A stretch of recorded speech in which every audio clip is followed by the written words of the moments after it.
نريد أن نمن على الذين استضعفوا في الأرض ونجعلهم أئمة ونجعلهم الوارثين.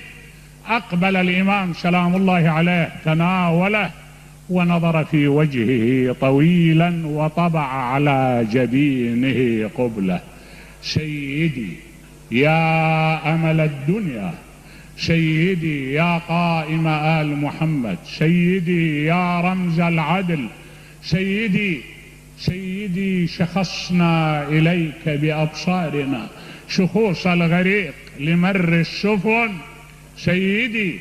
سيدي لا مثل يومكم بعرصة كربلاء في سالفات الدهر يوم سجوني.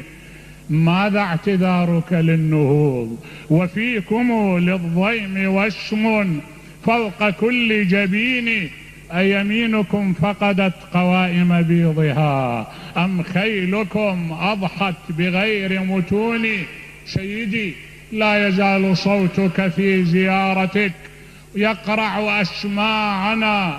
يا سيدي لئن أخرتني الدهور وعاقني عن نصرك القدر المقدور فلأندبنك مساء وصباحا ولأعولن عليك بدل الدموع دما.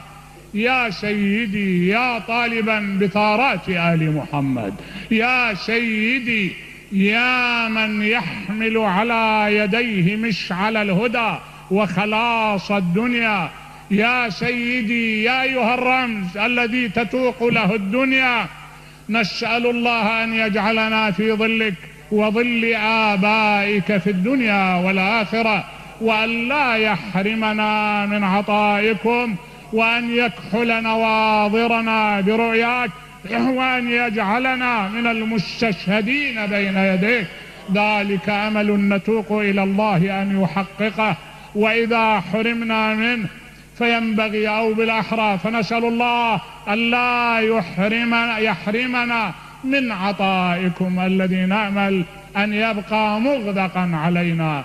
سيدي هذه البضاعة المزجاة القليلة التي قدمناها هذه الليلة بذكرى ولادتك تقبلها منا يا أملنا، تقبلها منا وارفع يديك إلى الله. اسأل الله أن يشملنا برحمته وأن يجمعنا شمل المسلمين وأن ينصرهم وأن يهلك أعداءهم وأن يكون لنا عزا وسندا في الدنيا والآخرة. والسلام عليكم ورحمة الله وبركاته.